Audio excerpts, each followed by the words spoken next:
degree. Seary conditions right away, and it's gonna get even stronger. A little bit less than 50 seconds to the start. 10 Bravo on the water.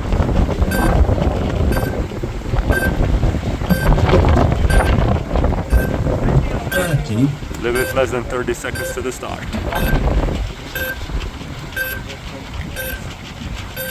This is gonna be a thrilling day for sure. As you can see, conditions are already rampaging. And we are gonna get even stronger winds throughout the day. Let's see the first start. 10 seconds. 9, 8, 7, 6, 5, 4, 3, 2, 1, start!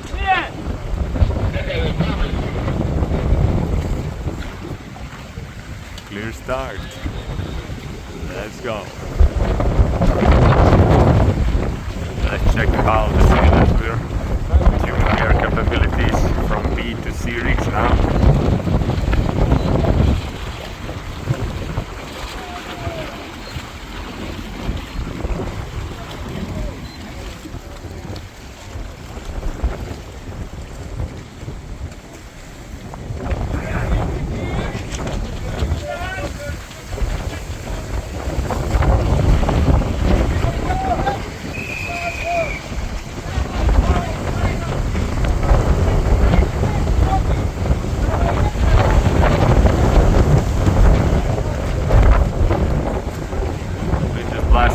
Camera. Auto stabilization will not be good throughout the day, sorry for that. But we'll do our best to capture these moments.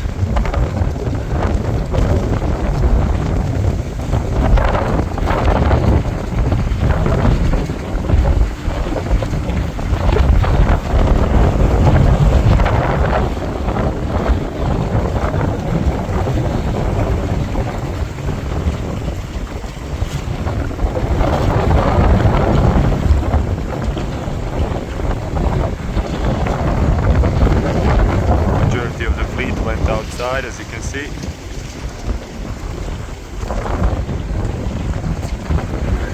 A couple of boats inside. There are the marks.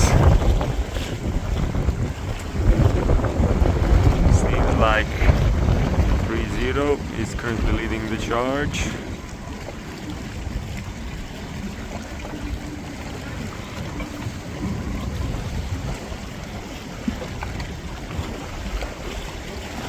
Go, first boat downwind 3-0, followed by 8-0, 1-0-0, 6-8, 5-9.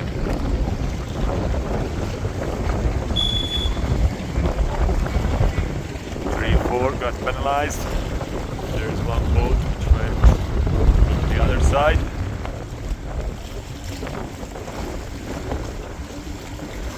And now we go to watch the downwind surfing.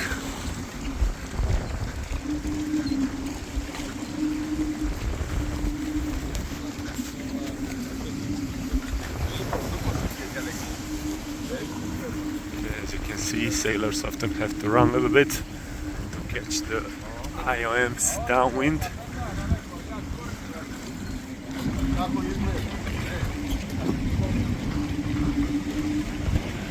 3-0, leading.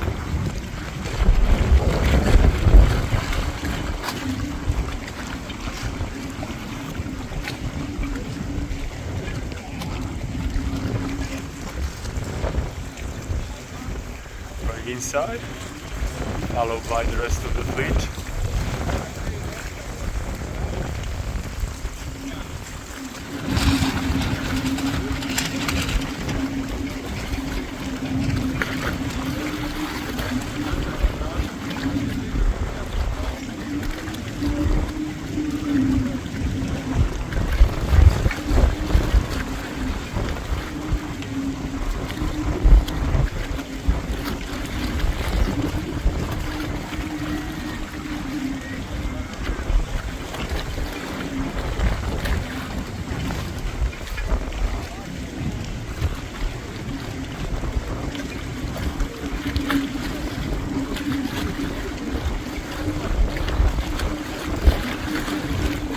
three boats are a little separated compared to the rest of the fleet.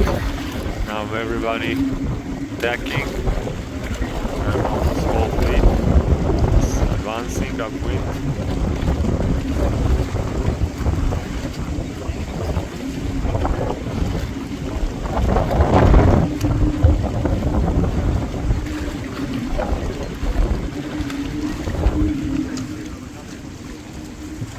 100 tacking in the middle,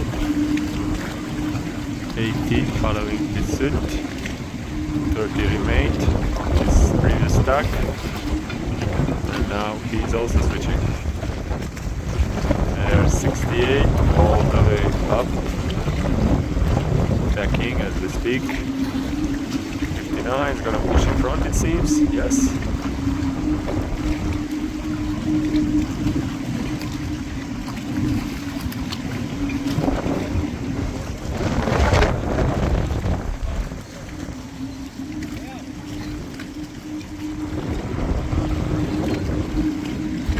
Here we have 50, 351, 90, 84, 34, 31, 88. Maybe a couple more boats behind.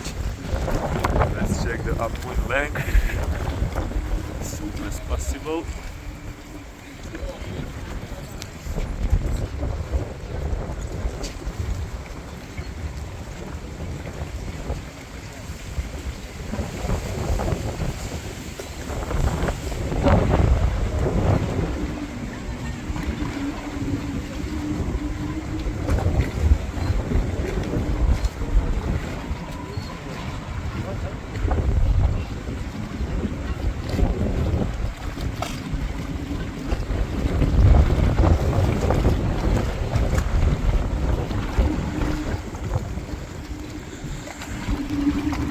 Zero, still feeling confident with his lead, followed by K0, 100, 68, 48, 84, 351, just stacked, 90, is he gonna go behind? And yeah, because 351 just stayed in place and lost a couple of positions there, unfortunately, doing his stack.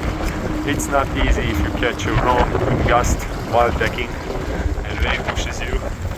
As you can see, you can easily lose 2 or 3 positions.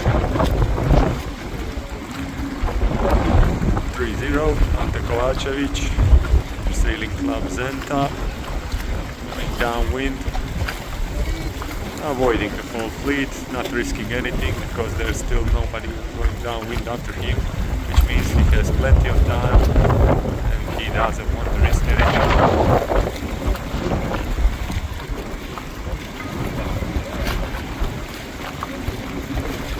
There's 100, Jan Springer, who showed excellent performance throughout these days. He's been followed by, I believe, 80, that should be Mirko, also from Sailing Club Zenta. And we're gonna be behind on the 4th position. 8-4 and 6-8, almost in the same moment, going downwind. We'll definitely keep an eye on them. See them now surfing and splashing the water. But let's get back to see the final half of the upwind leg, which is already starting for Ante Kovačević from Sailing Club Zenta. It's Mirko on the 3rd position, running to catch his IOM. That's how fast these boats are.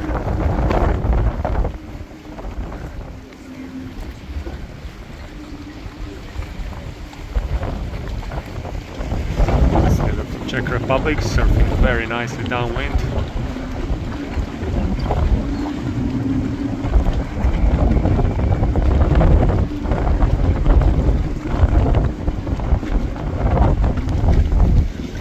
There's Ante tacking.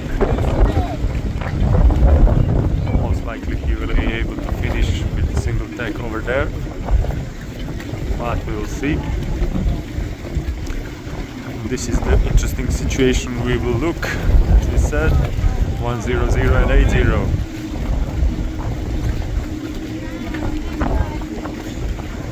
100 attacking, Jan from Poland. Mirko decided to keep up, without tacking, and now he's switching.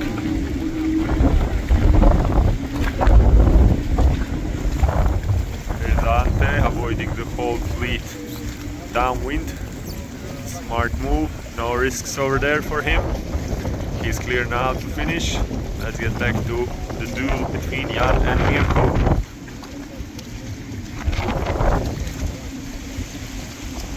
There we go, Ante, Croatia 13 to finish. First victory of the day.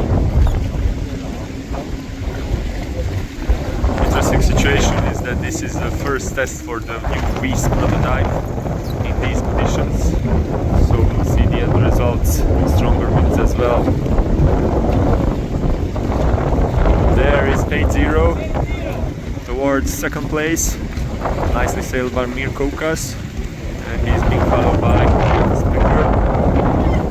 Again, third position, it seems, while there is still a threat from 84 over there.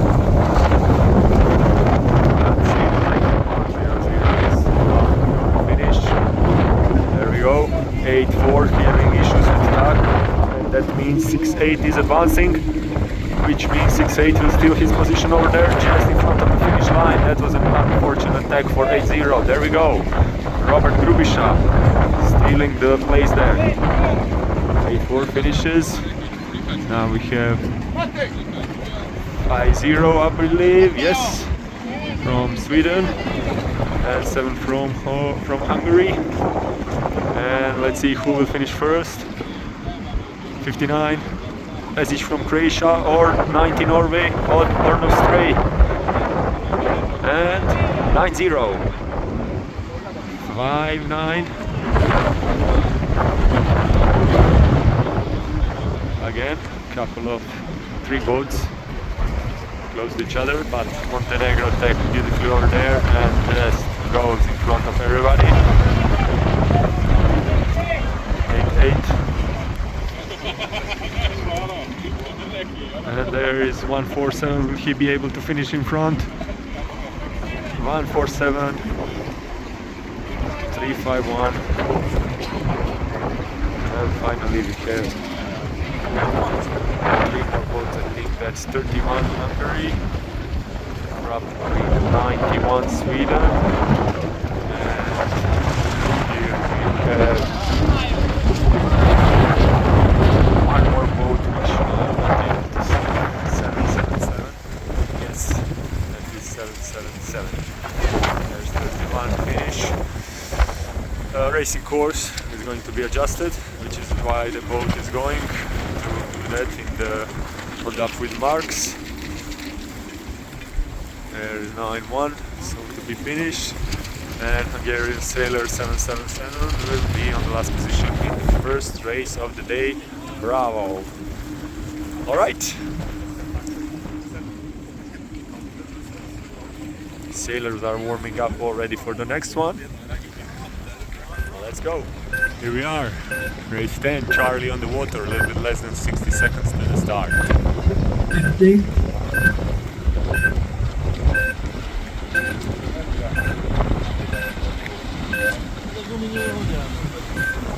40.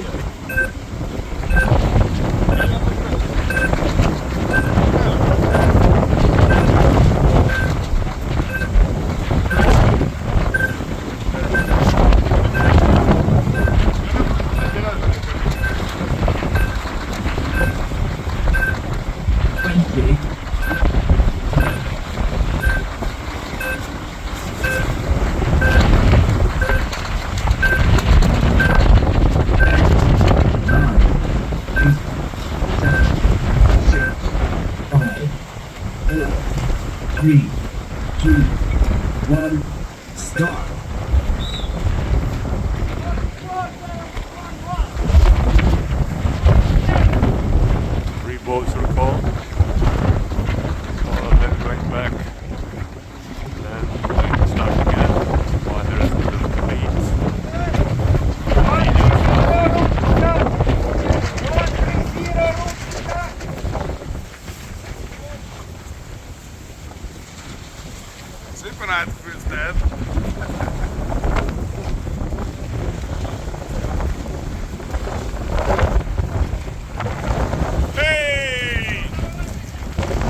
Followed by 430 Marasović,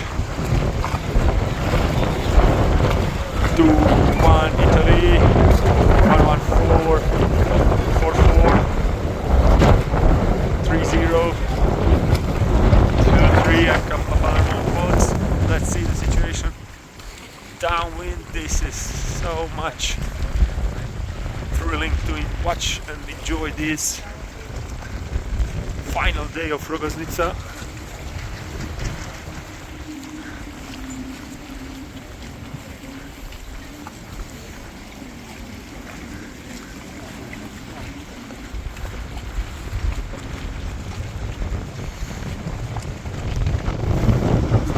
There's 130, I believe, Paolo Cappa in the first place currently, followed by 96 Boris Marasović.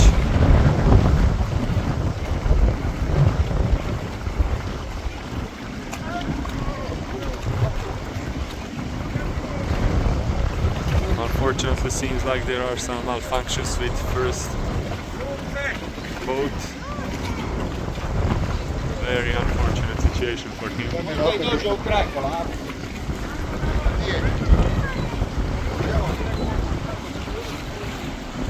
9-6 taking the lead, followed by 430 and 2-1. There's 44, Marasović.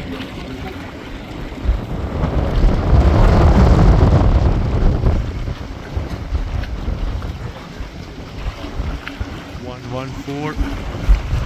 Sweden following. 4-7 Norway in the middle. 4-3-0 attacking, going all the way inside. 5-9-6 stacked in the middle of the racing course right now. 7-7 please.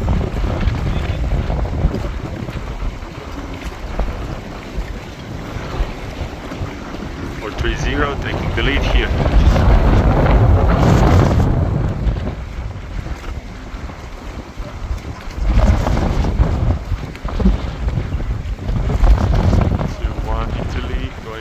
Inside, while 114 going all the way outside, 44 in the middle. Let's see where will they join forces. 161 in the middle, 47 all the way up, 42, 30. 711 in there as well.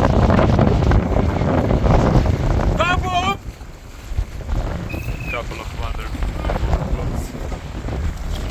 Let's go.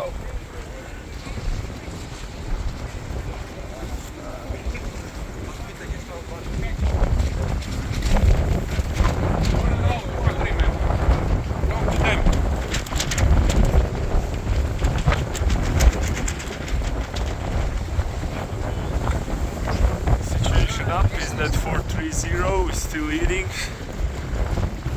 and flapping his main sail very hard. We hope those are not technical issues, but it seems like they are. See, yeah, he's sailing just on the front jib right now. Unfortunate situation for him as he was leading indeed.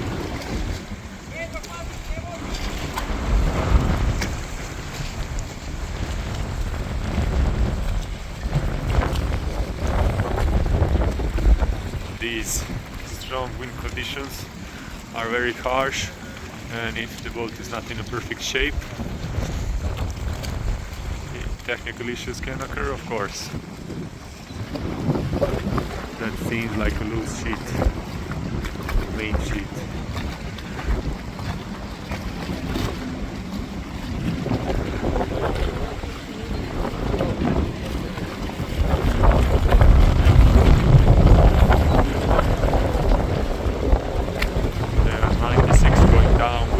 Big substantial lead. He doesn't have to risk anything because he is almost halfway down. There's still upwind. There he goes. Let's get back.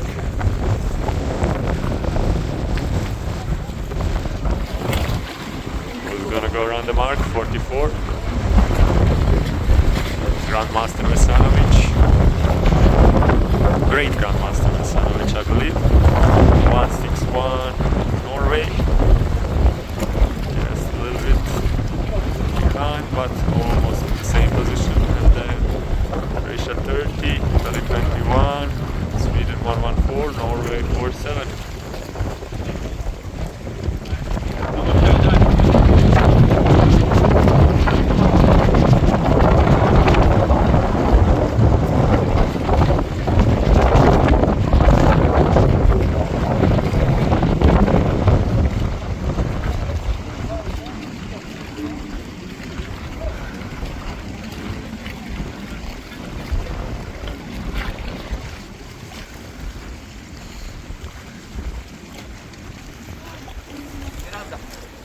Yes, yes, I noticed that.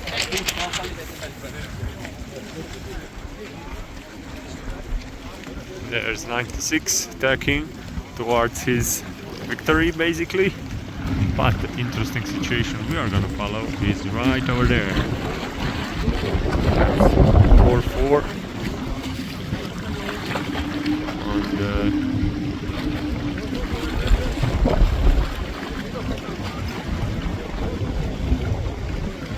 fighting with Norway 161, I believe. Yes. Let's see. There's the rest of the racing fleet. Oh, is that the hit? Could be, not sure from this point because the wind is kicking those marks very strong. Hard to tell. Yeah, 0-0, got penalty. Another interesting situation is also over there.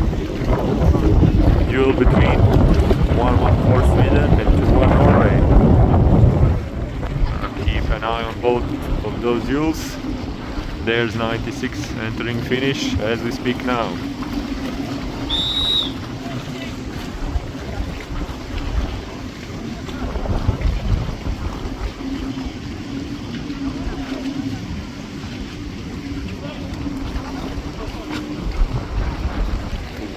Stuck behind 114, meaning that he basically lost 2 meters there, I believe, but maybe he'll manage to make up for that. And while we were watching them, 3-0 came from inside, pushed in front of 4-4, and we going behind 161, 3-0.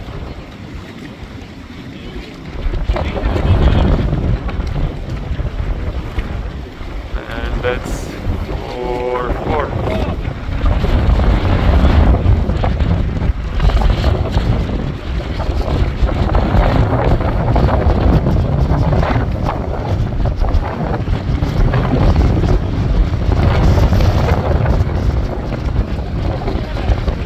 or 7.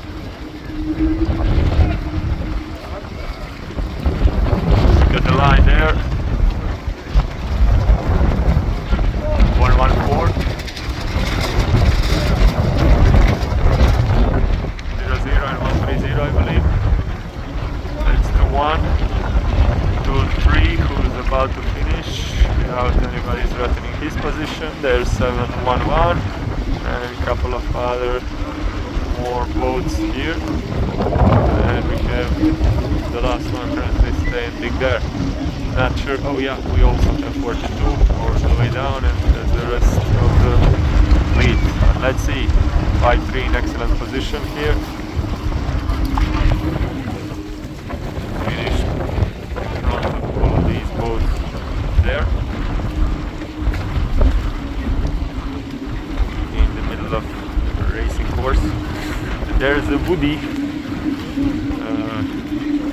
one of the oldest designs, probably 30 years or so old, still sailing, enjoying, having fun. 28, Mr. Dužajić from Dubrovnik.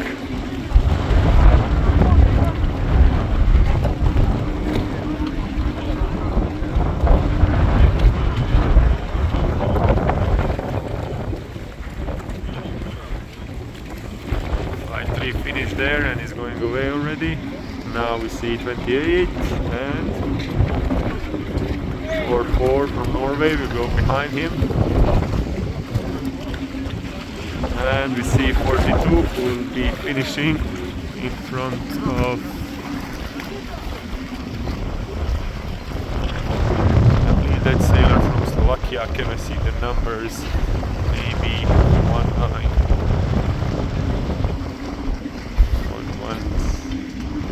Cannot see the numbers from far away. Alright, let's help ourselves with some technology. Technology is telling us 116. Alright. We'll be back soon with another one. Hello, this is Zvonko Jelačić. I will do commenting on the next few races. And as you can see now, this is a Golden Fleet with a sea rig. It's very difficult to sail and race in these conditions, but some of them like it. I also like it, so I'm one of them. In the races where I'm sailing, I think it's best I comment generally around me, and in others I can comment also the other things. As you can see now, this is a start. And in my head now, I'm thinking there is a right shift at the moment. As you can see, the guys at the right, and I don't think I can pass with attack. So idea is to come as far as possible and wait for the nice left shift to be able to cross everyone on the left. As we can see, the left shift came, and now we are leading. And the boats that started on the right with the right shift didn't end up now kind of winning, because the left shift came and they should attack and go left. But now the boats, I end up going right because I hit the shore before them, and they came now to the shore and tagged. And now suddenly seems the wind went even further to the left, and now I'm not in such a strong position anymore, so I will probably try to come back. As you can see, attack back with a small right shift, kind of just to stay in touch with the group. Idea in a first beat is kind of just to stay with the group. As you can see, some of them already catch on with me, but not that much. So I'm now in a strong position. I'm leading and going to the side where I prefer. We will see now what's going on. We have an upwind gate, and that is very difficult to figure out on which side to go, what is better side. As you can see, there is some gust of wind approaching from the right, very strong, but it doesn't mean it's very good to go to this gust, because we already have more than enough wind. As you can see now, I'm coming to I'm choose the left mark, windward gate, and it's most of the fleet. When you are leading, it's best when they kind of follow you, or if you can position yourself between the finish or the next mark and the heat, that's usually very good. As you can see, it's very difficult condition because even in first beat, the fleet have separated quite a lot. And the boats are hitting the mark and everything. So in this condition, it's very important just keep clear and avoid everyone. One or two boat lengths are not that much important. It's more important to stay clear. As you can see here, the leading boats are quite separated. You will never see this much distance in lighter to mid condition, especially A or B. So now you can kind of visual that one boat length is not, you see how much they are changing boat lengths and passing each other. So it's more about keeping the speed and keeping everything kind of clear.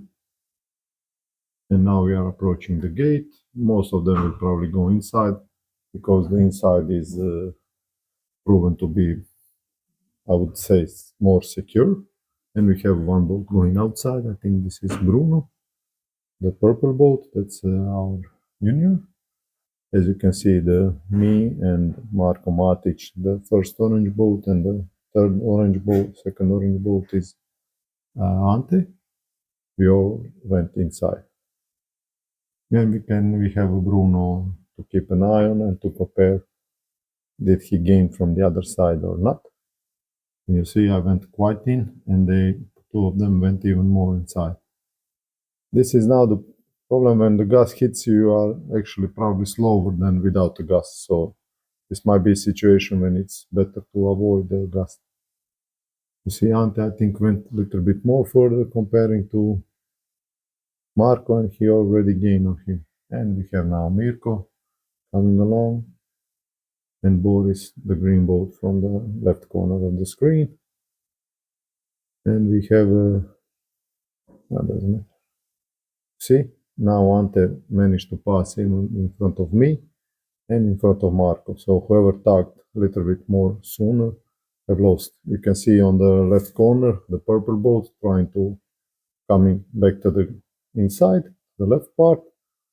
As you can see how much he lost comparing to Ante because they were together downwind and now he's 10 boat lengths behind. Here we are fighting to be as much left as possible. And now we can see did we gain on Ante or not. Well, so far doesn't look like gain. And you see I had a really nice big lead at the beginning of this upwind race, and suddenly I find myself back into the pack because I probably hit one or two shifts wrong and problem in these conditions too. And I even went to the side where everyone went and everything, but I still didn't lose as much as Bruno, where we can see him now in the left corner. And the right corner now, he's already 6 or 7 and he was in the leading boats. So this is when you choose the wrong gate. I think now I'm managing finally to get into the phase, we call it, when you hit the right shift and then hit another right shift. As you can see now, I think I hit past Marko, and also, and you can see Mirko managed to come really good. It wasn't that high at the beginning of the upwind race. Maybe we should track him more than us. He's definitely managed to push through. He and the 100, the guy from Jan Poland. He's very, very good and proven to be better and better. If he joins us more, he will definitely be even more competitive. Even now, he's already at the top. This is now me and Ante coming close together. And now I have to decide, do I go to the other gate or do I tack and follow Ante? I will basically decide kind of safer route to go behind and follow Ante, and then see later on what will happen. Will I manage to squeeze him downwind or the last upwind? Because if I went on the other side, might be good to fighting Ante, but it's not good fighting the others, since I'm already kind of in a nice second position, which is a very good place to hold on. And we have now Marko behind us, and then I think it's Mirko, and we have Jan. So this is the top group, and you see how much Mirko is avoiding everyone. Downwind. I mean, you have to avoid, but with the sea rig, it's usually better to avoid like 2 meters, not avoid really close, like with air rig. And for the downwind, I obviously choose a bit different tactic. I went a bit on the outside, not so much squeezing inside and running. As you can see, we only need to run when the boats are with the sea rig. All others are more or less following each other. And by the look of it now, it seems I squeezed a bit of Ante and lose a bit, gain more distance comparing to Mark. And here we had Tomo and Sven. They were sailing down. So now I'm fighting Ante, thinking how to pass him. He's obviously pitching high of course, because he wants to close the gap. And then my decision was kind of go first to the left side and see can I gain something from the left and wait for the shift. When the shift comes, plan is to tack. And then see how Ante will kind of react. Now the shift came and I tacked, passed close to Ante, and now I left him kind of in the confused. But Ante is definitely was proven to be last up in the better side, be all the way left, and I'm kind of protecting the Marco and the other boats. And maybe if I gain a bit, I can also catch on to Ante. And now, since I remember, we'll have one incident with Ante where I tagged and he tagged in my water, I think, too close, and then he needed to do the penalty.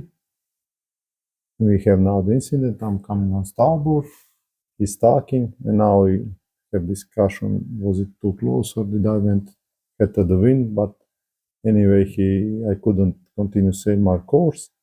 I protest, he decided that I'm right, so he did his penalty, and now I definitely have problem tacking back again. But Ante needs to do, I think, one more turn, because I was still, he finished penalty and I was still behind him. So he did one more turn and then I finished second, Mirko third, and Ante finished behind Tomo and Jan.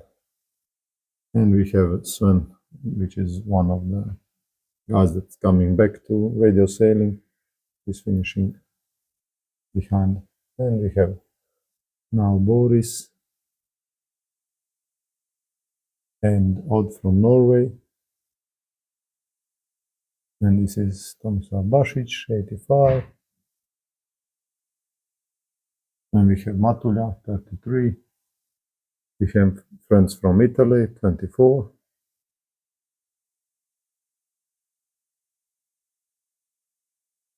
And we have Sweden, 16. You see, he's now on port. He needs to avoid. He managed to avoid and finish. And now the problem is the other boat was still racing. And he hit him on the starboard, so he will probably need to do the penalty. So for him to avoid, it would be better if he continued on the port and just cross him. But he went for attack and didn't finish, so not sure that the judges saw it, did 50 protest or not. And we have now Bruno finishing, and he was in the leading pack, but I'm not sure what happened to him. I'm sure he can tell us much better.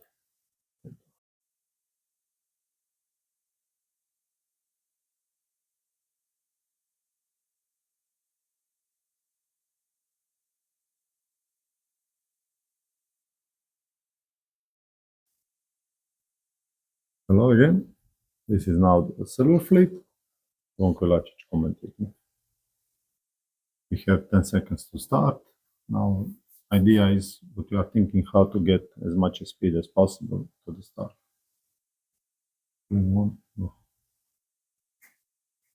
So we have Malta 25, Darren, starting very good. We have 52 started on the port with a nice tack, clear.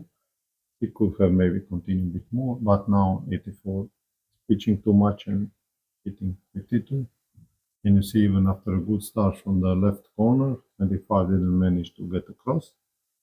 So in this condition, it might be better starting kind of middle line and then going all the way to the left to this small boat, and then maybe you will be able to cross. The guys are still not crossing. 44 just stuck in front of them. They were avoiding, but it's all clear, as you can see. And suddenly the boat, yellow boat, all the way to the left. I don't see numbers. He profit quite a lot because top three boats kind of have this almost collision. And we have Vedra Mesanović 44 cutting again and doing the penalty turn. He probably got a penalty because of talking just in front of them. And now he'll probably get a second penalty. And so suddenly from nice position on the starboard, crossing everyone, he end up in the back of the fleet. And we have now again Malta 24 there. He went a bit to the right, get clear wind, and then with this nice right shift, he managed to come back inside. But there are also boats on the way from the right, doing quite well. So it's not the same situation as with the Golden Fleet that was. The left was paying off quite a bit. Now suddenly we have boats from the right passing along. As you can see, they're almost catching Darren. Maybe Darren will pass. I think he's good to go. So even after a good start, and he did cross few boats behind, but he had clear sailing, only a few tugs, and a nice right shift, and he managed to lead the fleet at the moment.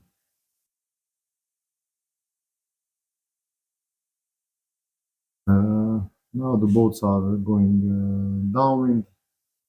Everyone just wants to catch a gust or catch a wave. As you can see, they are changing positions quite a lot. In this condition, it's very difficult to protect or cover someone. You just kind of going for the pressure and waves. Darren is doing that good. And he's definitely leading at the moment. We'll see what will happen. Later on, we have few boats that choose the right downwind. Right when you look to the upwind. Right side is always, I always compare when you look up to the upwind on the side of the race course. And for the gates, you usually comment left hand, right hand, which means looking down into the gates. So if I mention right gate, it means looking downwind, but for the side of the race course, it's always looking upwind. As you can see, the Gold Fleet, most of people are going inside because it tends to be better for the course. There are a few going on the other side. When it's a situation like this, it's usually best if the race committee just move one mark or the other to make it more even field, because this way there isn't point of the gate if everyone is rounding one mark. I don't think the race course should be square, it should be equal, so the half boats goes here, half there. It doesn't matter the position on the water and is it square. As you can see now, we have a huge group of the boats that went to the right hand mark and went all the way to the left, and now they are coming. But 25 is still keeping his lead, although not as much as he had it before. As we can see, this is situation repeating from the Gold Fleet. Whoever goes most left has to gain. But now the leading boat is quite good position because he's going the same course as a group and he's in a better side. The group tug, we can expect probably him to tug relatively soon. As you can see now he tug, because this is just best tactical move. When you are in the lead, you kind of keep yourself between the mark and the group. And we have Vedran coming along, 44. He was well back to the pack. Now he managed to come close to the leads. He's now 56th. But we'll see will he make any progress along the course. He seems to be going very fast. Everyone tug. 161 now needs to tug and give room to tug for 44 because it's we have water on obstruction. But 44 needs to yell room to tag, 4-4, 1-6. 2 times probably. And we have here collision. I don't know why he used the saves, 1-4-7. He should have tagged back because he had enough room. I see the judges, so he agrees with me because he's now doing the penalty turn. Penalty turn completed. But we have another boat coming. Maybe to hit him. Vedran is obviously happy with his progress and his idea of the tactics, so he went to attack more or less alone from the group and see will the left side be even gain a bit more. The top 2 boats went all the way to the right because the first upping the right was also okay, so maybe they remember that or they saw some shift. Very difficult here on the video if you don't see upwind. You usually have to look upwind to see the shifts. But as we can see, I think Vedran made a nice little gain because he's now well-third boat and lets the guys from the left pass him again. As we can see in front of, on the right side of the field, there is a new pressure coming along. If this is the right shift, the Vedran, the purple one, will gain 44. If not, the 2 leading boats will stay in the lead. But he's anyway covering for other fleet, so I think he's well protected. And we have other boats coming along and avoiding each other.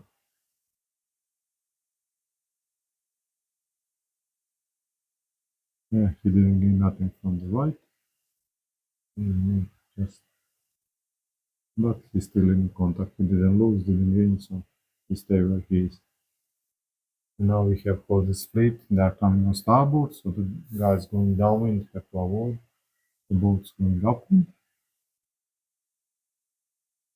And it's best in these conditions, as I mentioned, to be well clear, not just passing close, because it's waves, it's very difficult to control the boat, and you never know what other people are kind of doing and thinking. And there isn't much going on. We have 1 boat going all the way to the right, 2 boats actually, so they separated from the first group, and they are probably want to see can they attack. As we can see in the race before, the right side is not that bad for the downwind, but for the upwind, doesn't tend to be that good. And I think this boat made a huge gain because Vedran and the yellow boat were second and third. Now we have 1 more boat approaching, which might just run the mark really close to them. I don't see the numbers. You see, he's running at the same time. And now we will see if he had really bad attack, which happens to everyone, even you saw on the race before to me, so difficult condition. But from the first group, I think Vedran 44 is doing good. They're intact, went to the finish 25, and now the 44 doesn't have nothing to do the purple one but protect from the yellow. He let go the boat that went on the other gate, and he went all the way inside, and I think left shift will prevail and come when needed. We don't see him now, so maybe he had some. He's here. The only problem with this is that 161 might even catch the finish directly without any tax, so you might be in front of him, but he might just finish going sailing straight. So if this happens, Vedran might lose, and also the other situation might happen if one he tags, if he catches you on the starboard, then you will be also in trouble. But seems to be that both of them managed to catch 25. The yellow one is passing definitely, and I think 44 is also passing. No, maybe not. No, he's not passing. He tagged. Well, I think it was 1 boat late between, so that might be clear. But you see, the yellow one, he ran at the third, find a nice little lane, and finish well first. I'm sorry I can't see the number, but very well sailed. It's a guy from Norway. maybe IOM, we're not sure. But well done, nice little last upwind beat. And you see now, we see, I think, blue boat number 23 that rounded with the first group, but he simply couldn't come back to the left side from the right side of the upwind. And we see the race committee is also going probably to put a better gate or something. And we have 52 finishing, 87, and I think that's it. We have another boat, the boat 88. That's a boat from Montenegro. He's usually with us. This is 3D printed boat, and he tends to 3D print boat for more or less every time he comes, even if it's 15 days between the two races. So he had a lot of experience there. And that's his name is Maxim, and he is always welcome to come and show us his work.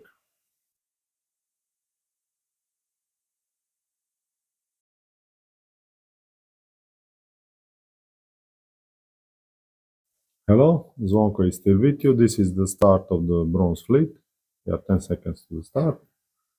We have 1-6 a bit coming late, but he might start on the port. Or no, he went somewhere. He didn't want to cause trouble. 42 might be causing trouble. No, he just went too slow. That's our friend from Brazil. And now we have group, most of the group tagged. Probably some kind of left shift at the moment.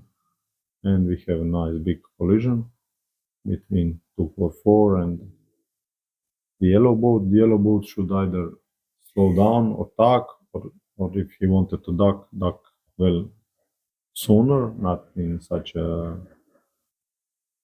just at the end, because it's very difficult to do it. Here we have a boat, I think it's a wooden boat from Dubrovnik, 28. That's our friend Dado. He was sailing much more before, now he's coming back. Little bird told me he bought a new boat, so the wooden boats are good and fun, especially the old wooden boat like this. But in these conditions, if you want to do serious racing, well, the wooden boat can be wooden, but it needs to be, in my mind, newer design. It's a similar situation with the printed boats. They are good, but it needs to be properly designed and properly built to work. This is just technique how to make a boat, but still needs to be good design, in my mind. And now we definitely have a nice big left shift, because we can see from the boats that are going mostly to the left mark, and they are gaining quite a lot. You don't see anyone coming from the right side, so this must be the left shift gain. And for example, 28 should be better to ease and go to the other mark, which he did, than doing two tags. In this way, he needs to do only one tag. And if it's a left shift, it's usually better just go to the other mark. Same like a downwind gate, whichever mark is easier or closer to you to come, you go to that mark. As you can see, some boats are suffering even going upwind in a bronze fleet, because this is probably going 25-30 knots, so not everyone is ready to sail in these conditions.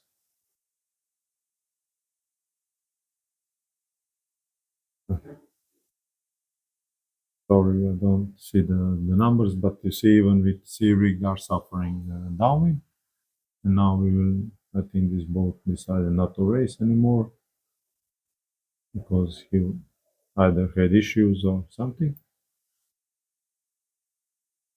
And we have whole group now sailing upwind with Paolo Partrini from Italy leading the charge. And by the way, he in the end managed to win the silver fleet, bronze fleet, sorry. And for the upwind, Paolo definitely decided to go more to the right, and we had the boats going all the way to the left. If you follow the races before, you might see that these boats were winning. And now we have Paolo deciding to come back. Maybe he just wanted to keep it simple and secure, because going all the way to the left, sometimes you're left without a win. And going bit to the right, you might lose a bit, but at least you know how much. And he had this substantial lead, so he might just choose the simplest route. And you see he has a still good lead. And now he will protect the left. He seems to be going very fast comparing to the competition. Is always a good thing, and you end up being a tactical wizard in your face. So, see, suddenly even then he get better side, I think, and gain a nice little shift with this speed. We saw the maneuver from the yellow boat. If you can attack in this condition, it's usually better just to jibe. You do lose a bit more, but much less comparing to the bad tack. If you are not sure you can tack, it's better to jibe. Now we see the white boat tacking. He also went backwards, and then when you go backwards, you ease the sheets and push the rudder in the opposite direction. And then you kind of go sideways to the wind, and then you sheet in and build speed. You don't see other coming along, okay? You have other group coming. We have number 135. That's from Croatia. We have 42 from Brazil. We have 244. And we have the yellow one. I don't see the numbers, sorry. In these conditions, it's very important to have the balanced boat. So basically that the boat is very balanced, because if you need to correct it every now and then with the rudder, it's simply very, very slow, because you are fighting the boat anyway, so you don't want an extra fight. You just want to be able to, that the boat goes as smooth as possible. Here we have again the wooden boat from Croatia. And we have, I think, now we can see the numbers, 165. I'm not sure which. This is from Czech Republic. I think this is the further, no, we have the guy from Brazil. He's the furthest competition they came to Rogoznica. But we usually have this mix of foreign people coming to serve with us, which we are most glad, and they are welcome to come. The more the merrier, we usually say. This year we had full 3 groups. I think the organizers also limited on 3 groups, because if you have 4 or 5 groups, we think we don't do enough sailing in 3 days. So that's kind of our logic behind it. If there are more groups, we need to do more days to do enough races. So that's why sometimes the organizer limits it to only 60 people, which is quite a good number when you think about it. But we are using IRSA system, and then for 60 people, it's quite easy to be in 3 groups, not in 4 or more that we need to be if we are using other scoring system.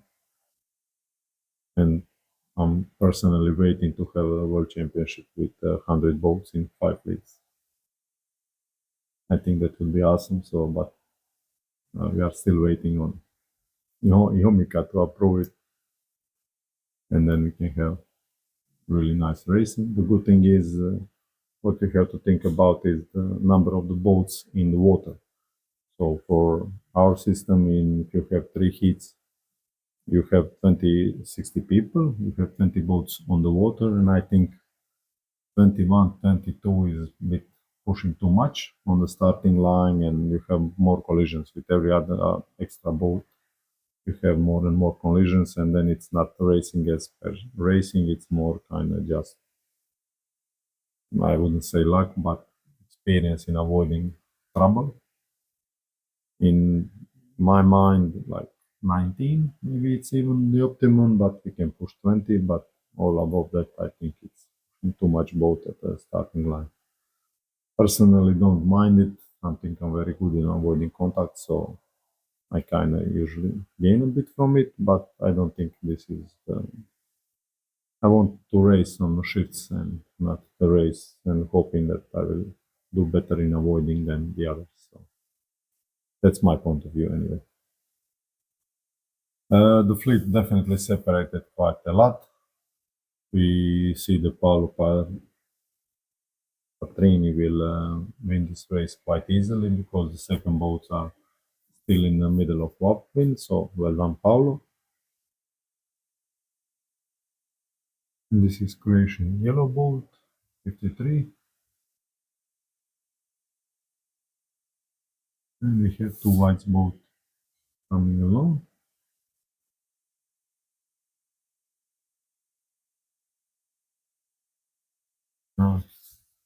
That's also one Pro 53. It's also one newcomer, Sinisha Bizjak. He just started. Well, his son started and then he pulled him along. So that's another way how to start radio sailing. You get son involved and then you need to go follow him, and then the best option is get a boat and kind of you also can sail, which is fun. We have this happening quite a lot with 65. People buy the boat for the son and then figure out it's lots of fun, and then they tend to buy another boat and then they can race the son, go to races together. It's very practical and very easy. And as we can see, Sinisha is doing really good. He will finish well-deserved second place because the white boat probably needs to tack there at the finish, so he will lose quite a lot on attack and Sinisha can pass. As we can see, just happened. I'm not sure about the numbers, they are kind of a bit far away, but I think this group is now finishing. And now we have a friend from Brazil, Alexander. He had not so good tack. He's still trying to build speed. And as we can see, above the white gray boat, he had a really nice tack, and we see it's a really big right shift at the moment. So in the end, he might even lose one position, or maybe not. Manages to come back with the speed. So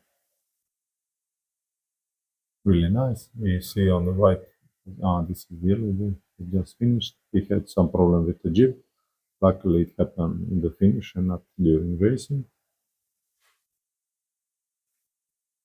And now we have upwind fighting with the old wooden boat and Dower and 153 with very easy sheets. I don't know, does he have a problem or he prefers to race like this? Seems to be racing like this. He seems to be doing okay, so might be new tactic to think about. That's also one newcomer in Croatia, Marino Kocic. And I heard he also got a new boat now, so he and Dado will definitely continue to fight each other. And we have Dado just coming to the finish, all the way to the left. And he still has his sheets, so might be probably technical issue. I don't think this is his optimum sail trim. But nevertheless, he will finish, so that's good. Unless he hits the mark. No, he doesn't. Okay, that's it.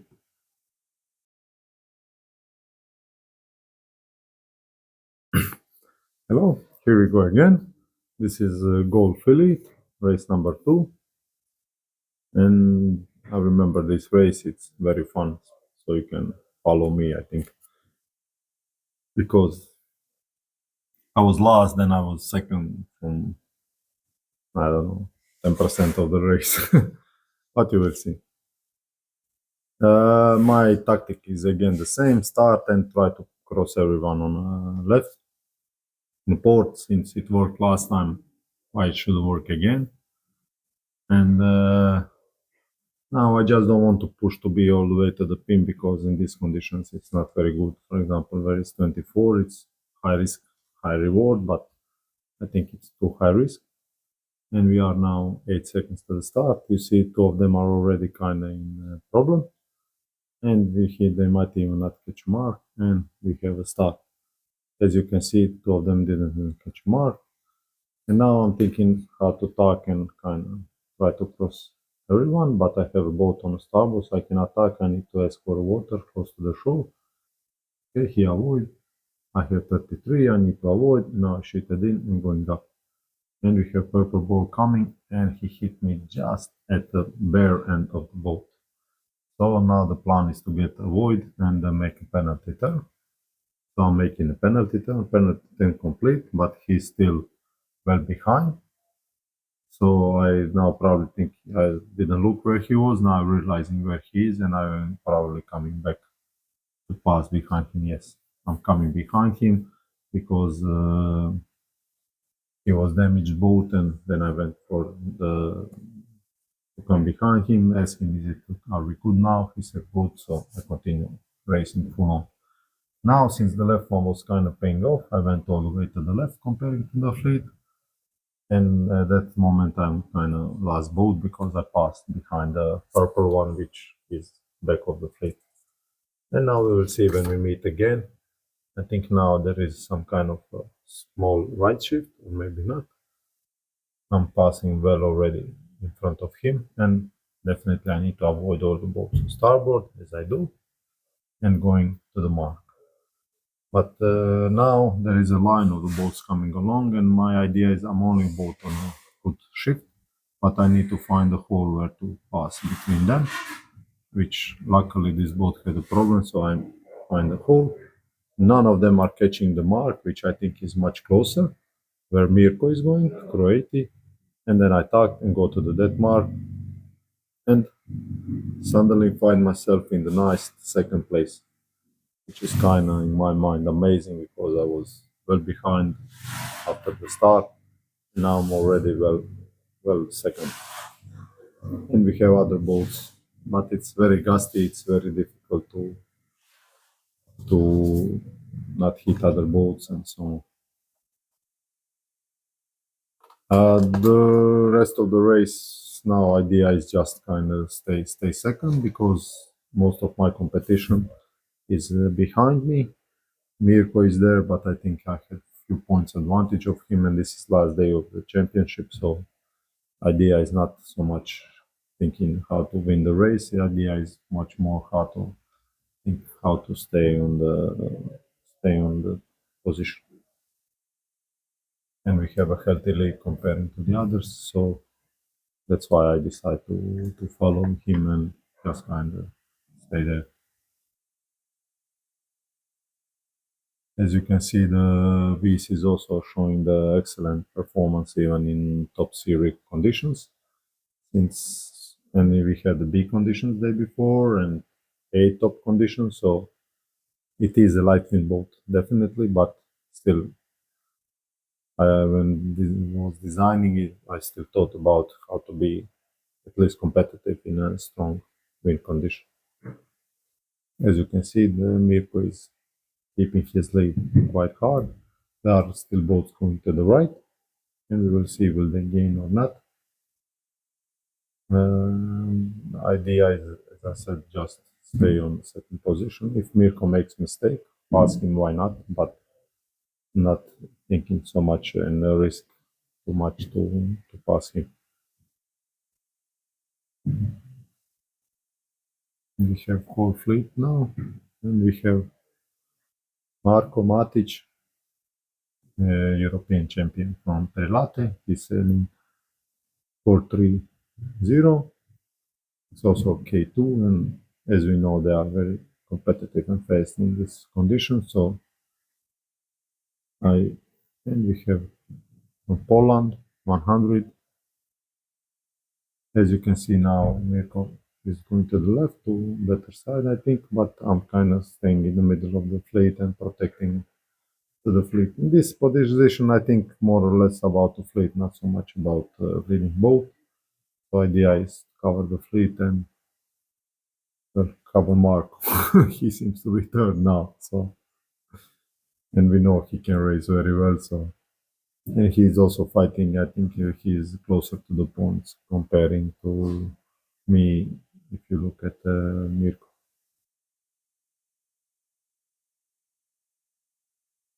Now the right shift definitely came. Mirko made a huge advantage, and I tend to be slipping a bit down, which I think it's more because of the shifts. As I hit a good shifts on the first beat, I obviously did hit a few wrongs on the second beat, but it's okay when you have healthy distance. Then if you lose 5-10 meters, it's kind of okay. If you still left with 5 to 10 meters, and then you can protect.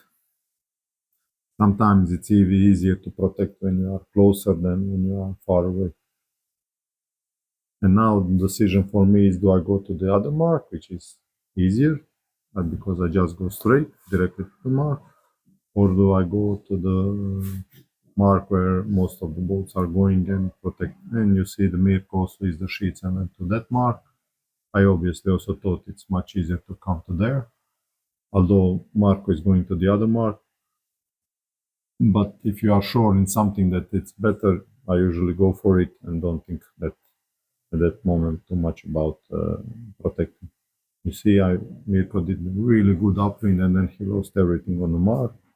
As we can see, Mark also then tuck inside and realized the other mark is better, and then he go there. So again, basically I find myself in the same position as the first beat after first upwind, although I did lose a bit at the beginning of this beat.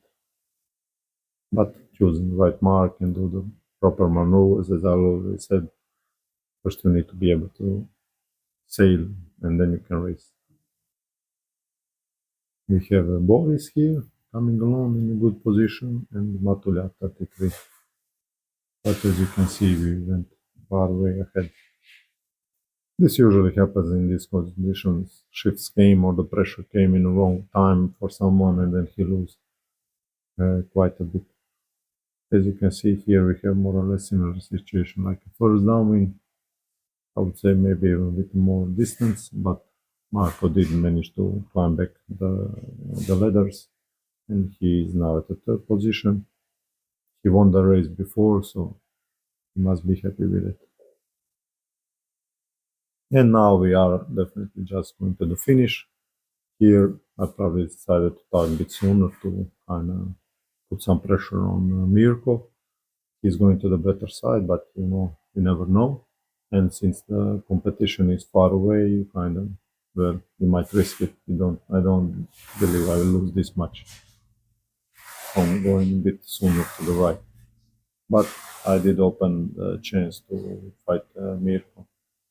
It's like most of the sports, you kind of weigh your chances and risk versus our reward kind of situation. I thought it's not big risk because they are far back and the reward might be good that I pass Mirko, which at some point I obviously decided it's no longer feasible, so I tuck back to go inside and protect myself from the boats coming along. As you can see, they come very close, and you see Marco still tucking back, going inside, because he believes it's still better to do. He also probably has similar idea. Since I tuck, he will tuck more inside. If something happens to me all the way to the right, he might have a chance from the left. But the wind is steady. I will reach the finish line, so I don't see the reason why to talk or do anything. I just finish. I did, I think, 2 seconds, which is very good in this very tricky and shifty condition. And we have Boris managing nicely at the 4th place. We have Tomislav Basic, 85. We have Robert Matulja, 33, just finishing. Down there is a Tomo Bezic, with not so good tuck. And we have a light blue boat coming along and finishing. I think we will have more boats coming since this is Gold Fleet.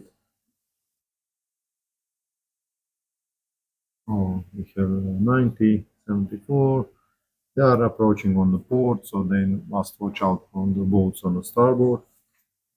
The green boat they need to avoid. The green boat needs to avoid the green boat. We have the red boat coming along.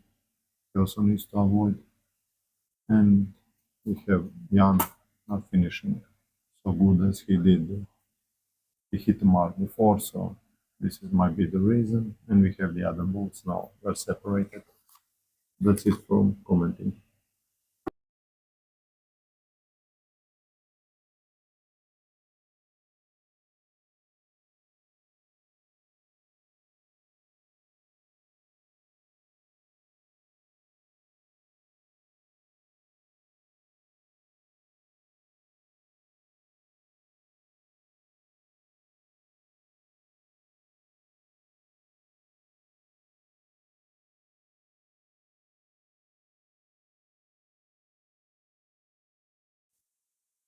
Hello, this is the Silver Fleet, race 2.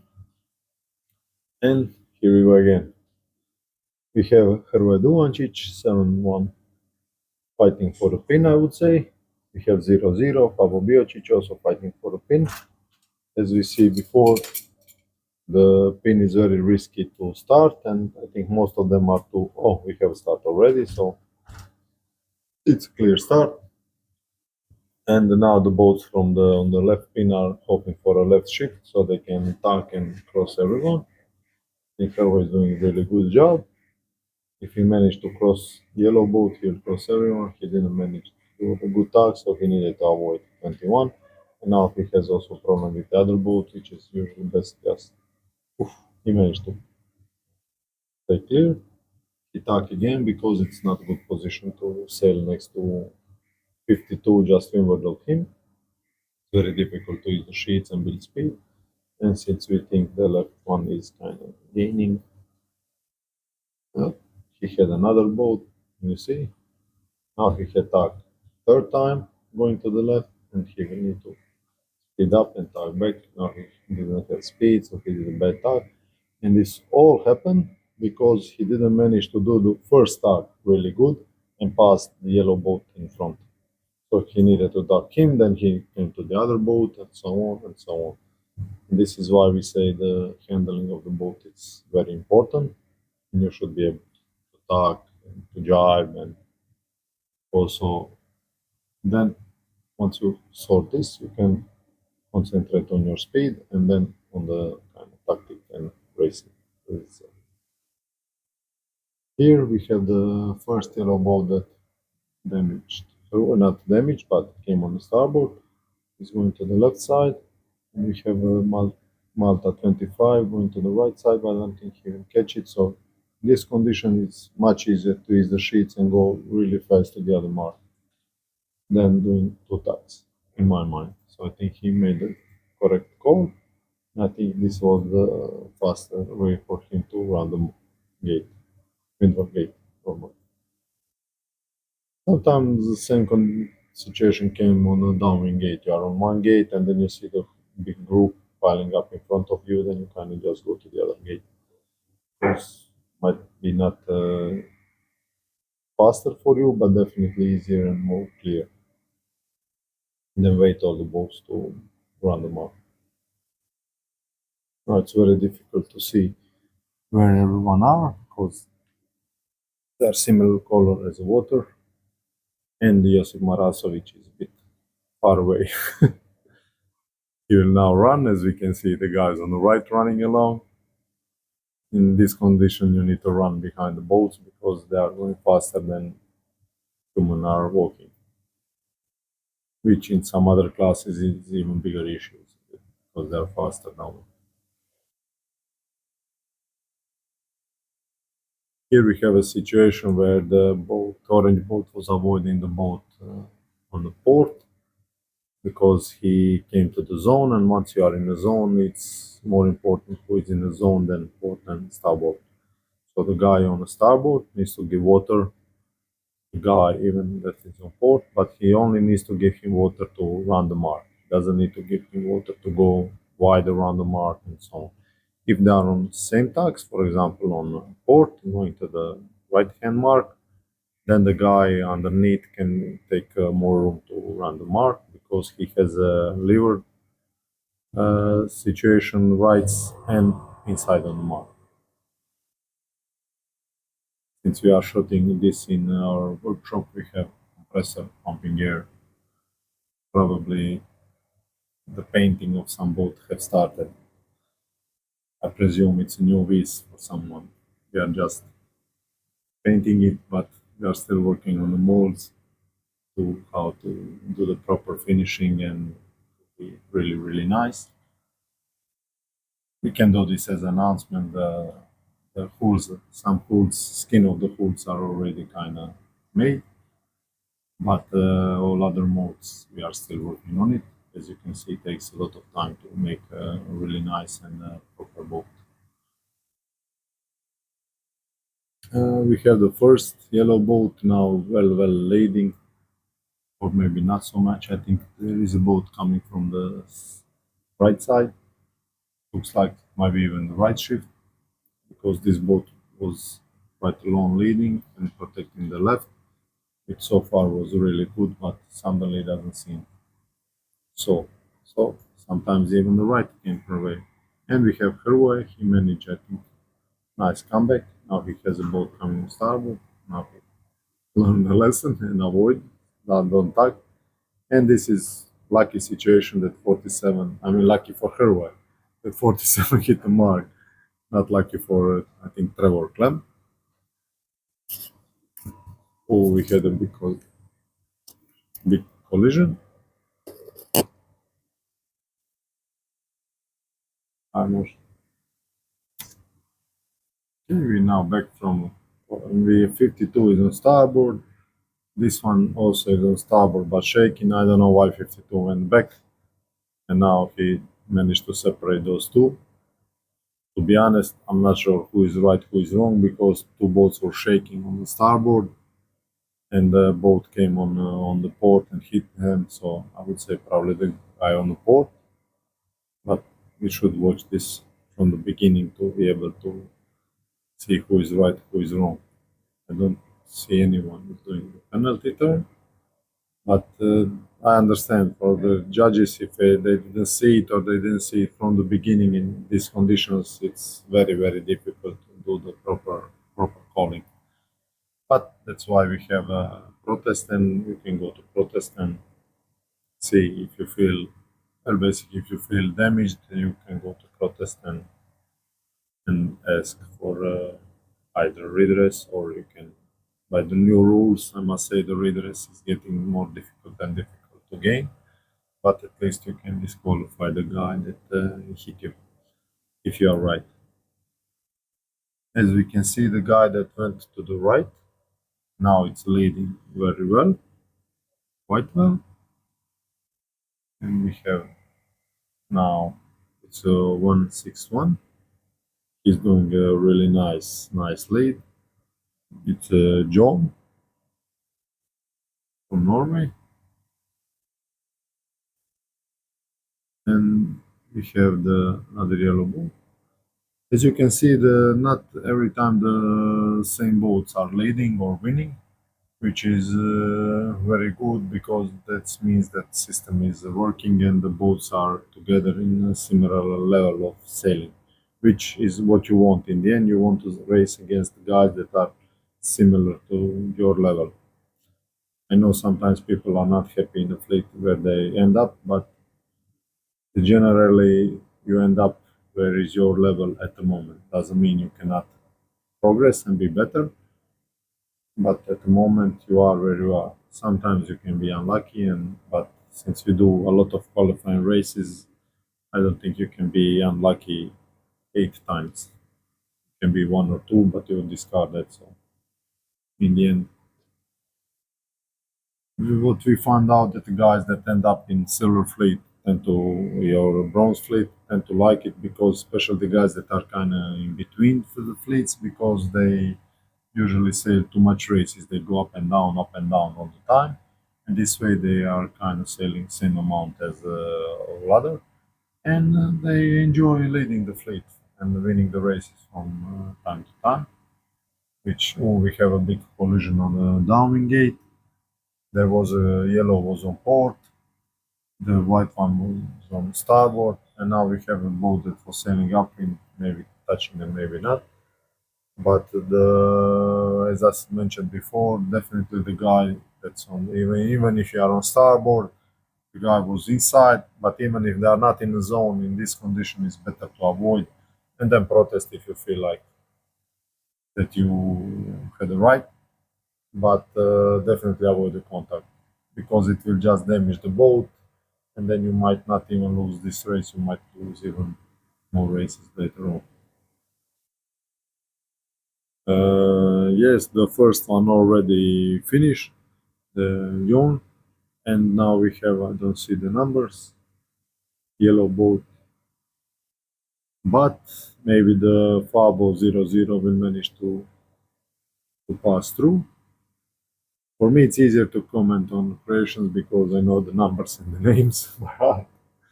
Others, I have to think about it. But we have probably photo finish. If 00 cannot reach the finish line on the starboard, he might be in a problem because he will need to also tack, and that might cost him a place. As you can see now, he needed to go for a tack, and this is more or less game over, and the 21 have finished second. The wind is going higher and higher, but still raceable. We have Hrvoje that managed nice comeback after all this at the start. He's now going for fifth place, and maybe since 25 I don't think can reach the finish also, so it's just who will do a better tag. Hrvoje did, I would say, okay tag. 25 has trouble tagging, and I think now Hrvoje will definitely come in front. And you see, 25, this is time when the jibe would be better, because he already lost a lot of space. Maybe it's a gear issue because he's not doing nothing, and we have other boat finishing in front of 25, but 25 is not even, I don't know what's going on, might be the gear issue. It's too bad when it happens just before in front of the finish. It's very difficult to see the numbers. Josip zoom in, this is 59 Misho, and 147 Hungary.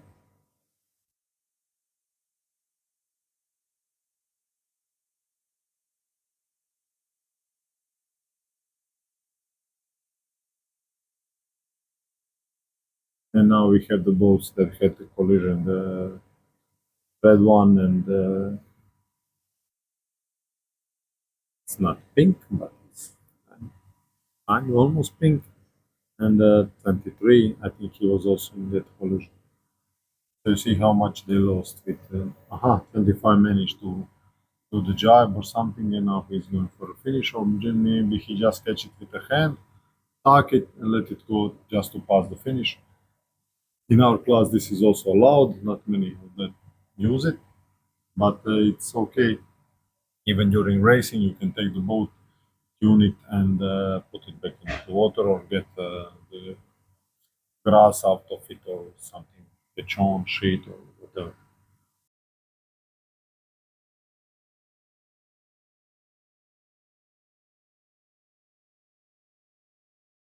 Here's race 2, bronze on the water. Still plenty of knots into those sails. Over there on the water, maybe 35 knots. Slowly even climbing at some points around 40.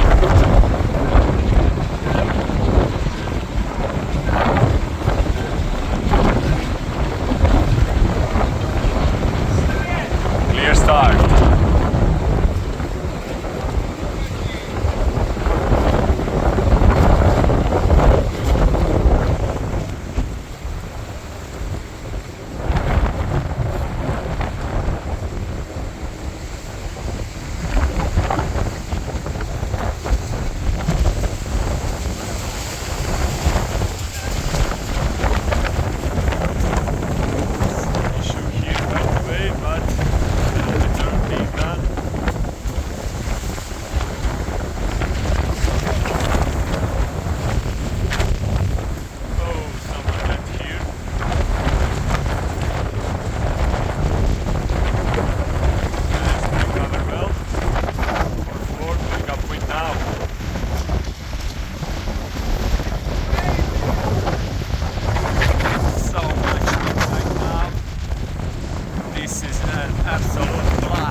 place over here.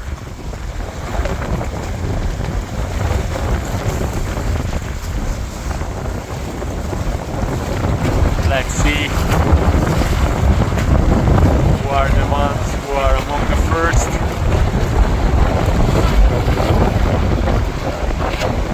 Lots of space in between sailors can be made, but they decide to go close to each other, and under these conditions you will have penalties for sure. So the most important thing is to keep clear in this wind. Okay, here's so much pushing power that it is hard to stay in the place right now.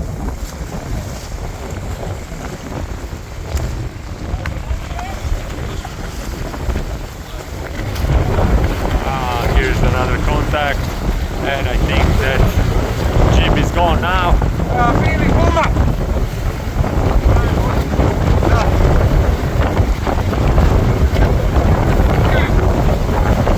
And absolute blast. We are going to enjoy photos from Rogoznica here for sure. Look at this. So 1, 6, 5. Leading the way down, followed by 1, 4.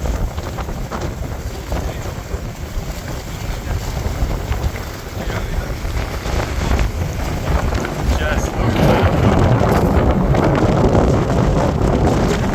Can those boats come back downwind or not? Woo!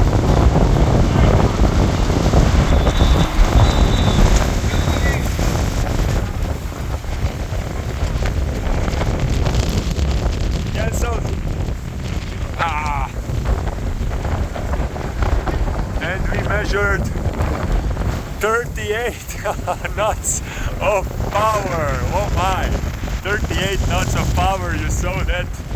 But the race is, I believe, cancelled. We are being pushed absolutely mad by this wind. Hopefully we'll be back with some racing. There were some racing, let's say 5 to 10 years before in Croatia, done under 40 knots, and IOM sailors finished that regatta. So yeah, I hope we see more sailing. I'm not sure if they continue this now or it seems they are postponing. Yeah. All right, we'll be back.